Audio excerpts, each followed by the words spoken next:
बिस्मिल्लाहिर्रहमानिर्रहीम। एक अमीर आदमी का एक ग़ुलाम जो था वो बहुत ईमानदार, इबादत गुज़ार और अल्लाह का शुक्रगुज़ार आदमी था। एक दिन क्या हुआ कि वो एक अमीर आदमी और ग़ुलाम जो हैं वो दोनों किसी सफ़र पर निकले और रास्ते में जाते हुए एक मस्जिद में अज़ान शुरू हो गई। जैसे ही अज़ान की आवाज़ सुनी तो उस ग़ुलाम के दिल में इबादत का शौक़ पैदा हुआ और वो जल्दी से अपने मालिक को कहने लगा कि मैंने नमाज अदा करनी है, मुझे थोड़ा वक़्त चाहिए।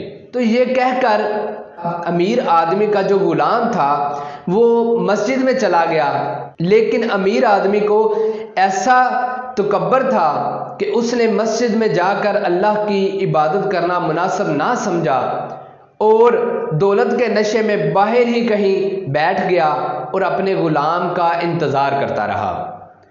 जब नमाज हो गई, मस्जिद से लोग बाहर निकलना शुरू हो गए, यहाँ तक कि इमाम मस्जिद भी वापस आ गया, लेकिन ग़ुलाम जो था अभी भी अपनी इबादत में मशगूल था।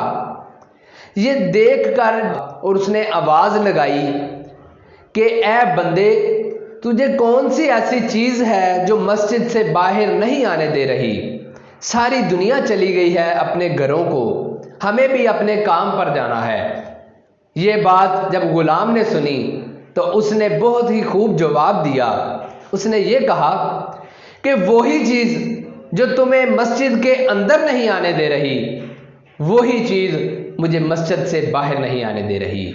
इसका मतलब ये है कि उस वक़्त वो अल्लाह से गुफ्तगू में था और अल्लाह ही की ज़ात थी ऐसी जो कि उस इंसान को मस्जिद से बाहर नहीं आने दे रही थी। और दूसरा, उस इंसान के दिल में ऐसा नशा था, ऐसा तकब्बर था, जिसकी वजह से अल्लाह ने उसके गुरूर की वजह से उस अमीर आदमी को मस्जिद के अंदर जाने की इजाज़त ही नहीं दी थी। उसके दिल में ये ख्याल ही नहीं आया कि मैं भी मस्जिद में जाऊं और इस ग़ुलाम के साथ नमाज अदा कर लूं, अल्लाह का शुक्र अदा कर लूं।